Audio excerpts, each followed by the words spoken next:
Good morning student. Previous video class में हमने क्षितिज पाठ्यपुस्तक का स्त्री शिक्षा के विरोधी कुतर्कों का खंडन पाठ का रीड किया था। आज हम इस चैप्टर के क्वेश्चन आंसर स्टार्ट करते हैं। सबसे पहले ऑब्जेक्टिव टाइप से जो क्वेश्चन आंसर है वो देखिए। Question number first, Mahavir Prasad Dwivedi ने किस पत्रिका का संपादन किया? आंसर है सरस्वती।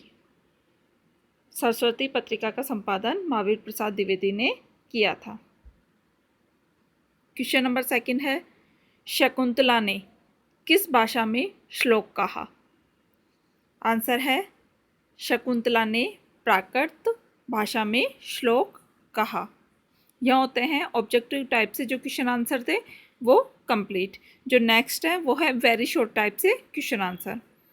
क्वेश्चन नंबर थर्ड, बौद्ध धर्म के त्रिपिटक ग्रंथ की भाषा क्या है? आंसर है बौद्ध धर्म के त्रिपिटक ग्रंथ की भाषा प्राकृत है। नेक्स्ट है क्वेश्चन नंबर 4, रुक्मणी हरण की कथा कहाँ मिलती है? आंसर लिखेंगे, रुक्मणी हरण की कथा श्रीमद् भागवत के 10वें स्कंद के उत्तरार्ध में 53वें अध्याय में मिलती है, 53 अध्याय में।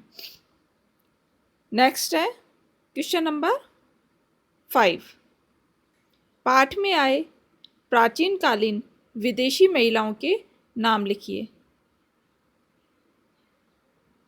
आंसर लिखेंगे हम, प्राचीन काल में विदुषी महिलाएं यह थी शीला, विद्या, अनसुईया, भारती, रुक्मणी, शकुंतला, सीता, गार्गी आदि।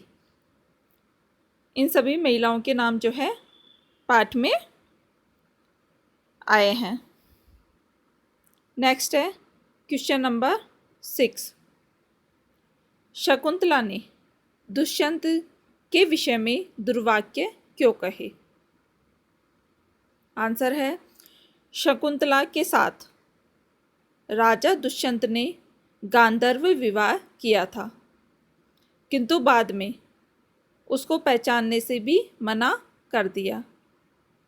इससे अपमानित होकर शकुंतला ने उसे दुर्वाक्य कहे थे। नेक्स्ट है क्वेश्चन नंबर 7, नाट्यशास्त्र संबंधी नियमों में स्त्री पात्रों के लिए कौन सी भाषा निर्धारित की गई है? आंसर है नाट्यशास्त्र संबंधी नियमों में स्त्री पात्रों के लिए प्राकृत भाषा निर्धारित की गई है। यह होते हैं वेरी शॉर्ट टाइप से क्वेश्चन आंसर कंप्लीट। जो नेक्स्ट है क्वेश्चन नंबर 8 वो है शॉर्ट टाइप से क्वेश्चन।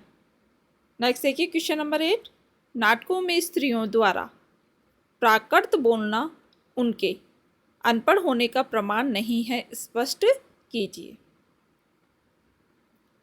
आंसर लिखेंगे स्टूडेंट, जिस समय आचार्यों ने नाट्यशास्त्र के नियम बनाए थे उस समय सभी लोग संस्कृत का प्रयोग नहीं करते थे। अधिकांश लोग प्राकृत बोलते थे और वही जन भाषा थी, अर्थात आम बोलचाल की जो भाषा थी वो प्राकृत भाषा थी। प्राकृत भाषा का विकास संस्कृत के साथ ही हो गया था। संस्कृत के नाटकों में स्त्री पात्र प्राकृत भाषा में बोलते दिखाए गए हैं।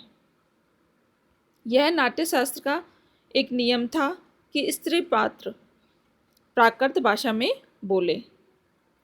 उस समय बौद्ध धर्म के ग्रंथों की रचना प्राकृत में ही होती थी।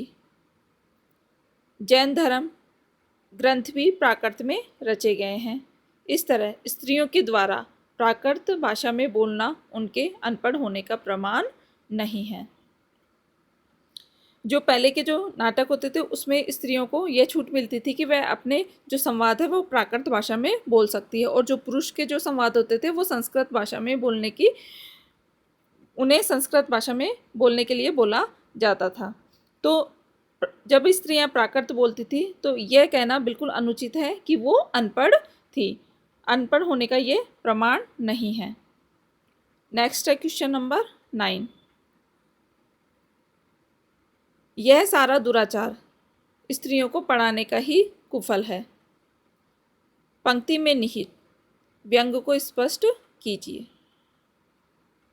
आंसर है, लेखक ने इस कथन के द्वारा अहंकारी पुरुषों पर व्यंग किया है जो स्त्री शिक्षा के विरोधी है तथा विदुषी नारियों की प्रशंसा की है।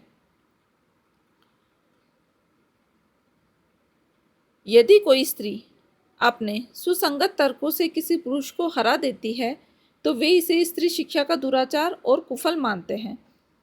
पंडित मंडन मिश्र की पत्नी ने शंकराचार्य से निरुत्तर कर दिया था। यदि वे पढ़ी लिखी न होती तो विद्वान पुरुषों से तर्क वितर्क नहीं कर सकती थी। अहंकारी पुरुष स्वयं को अहंकारी पुरुष स्वयं तो बुद्धिहीन होते हैं तथा अपनी कमजोरी के लिए स्त्रियों को दोष देते हैं। वह स्त्रियों को पढ़ाना दुराचार को बढ़ावा देना मानते हैं। लेखक ने स्त्रियों को पढ़ाने को दुराचार बताने वालों की मूर्खता पर कठोर व्यंग किया है। देखिए कि जो लोग ये मानते हैं कि सारा दुराचार स्त्रियों को पढ़ाने का ही कुफल है, कि जितना भी समाज में या परिवार में जो भी कलह होता है वो स्त्रियों को पढ़ाने का कारण ही होता है, ऐसे जो लोग विचार रखते हैं या ऐसी बातें जो लोग बोलते हैं उनका विरोध करते हुए लेखक ने उन पर व्यंग किया है कि स्त्रियों को पढ़ाना वो है दुराचार का परिणाम नहीं है, और उनकी जो ऐसी जो सोच रखते हैं उनकी मूर्खता पर लेखक ने व्यंग किया है। नेक्स्ट है क्वेश्चन नंबर 10। द्विवेदी जी ने स्त्री शिक्षा के समर्थन में कौन कौन से तर्क दिए हैं? देखिए, द्विवेदी जी ने स्त्री शिक्षा के समर्थन में निम्न तर्क दिए हैं। फर्स्ट पॉइंट है, स्त्री शिक्षा देश और समाज के प्रगति में सहायक है। नेक्स्ट है सेकंड पॉइंट, स्त्री शिक्षा से कोई अनर्थ नहीं होता है। शिक्षा से यदि अनर्थ होता तो वह पुरुषों की शिक्षा से भी हो सकता है। लेखक का मानना है कि स्त्री शिक्षा से कोई भी अनर्थ नहीं होता है। अगर ये कहा जाए कि शिक्षा से ही अनर्थ होता है तो वह अनर्थ तो पुरुषों की शिक्षा से भी हो सकता है। नेक्स्ट है पॉइंट थर्ड, यदि प्राचीन काल में स्त्री शिक्षा नहीं थी तो इस कारण वर्तमान में स्त्री शिक्षा का विरोध करना उचित नहीं है। नेक्स्ट है 4 पॉइंट, संस्कृत के नाटकों में स्त्रियों का प्राकृत बोलना उनके अनपढ़ होने का प्रमाण नहीं है। लेखक ने स्पष्ट किया है कि जो नाटक में स्त्रियां प्राकृत बोलती थी उसके आधार पे यह नहीं कहा जा सकता कि वो अनपढ़ थी।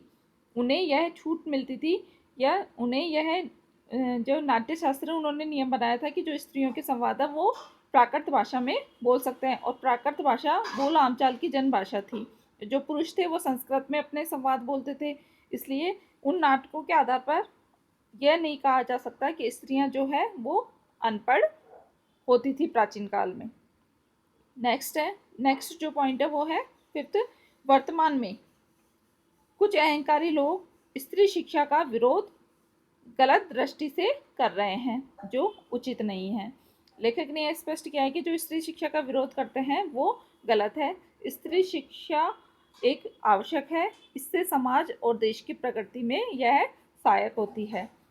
स्त्री शिक्षा से ही देश उन्नति कर सकता है। यह होते हैं शॉर्ट टाइप से क्वेश्चन आंसर कंप्लीट। जो नेक्स्ट है लॉन्ग टाइप से क्वेश्चन आंसर वो हम कल की क्लास में स्टार्ट करेंगे। आप सभी को ये क्वेश्चन आंसर अपनी फेयर नोटबुक में राइट करना है एंड लर्न भी करना है।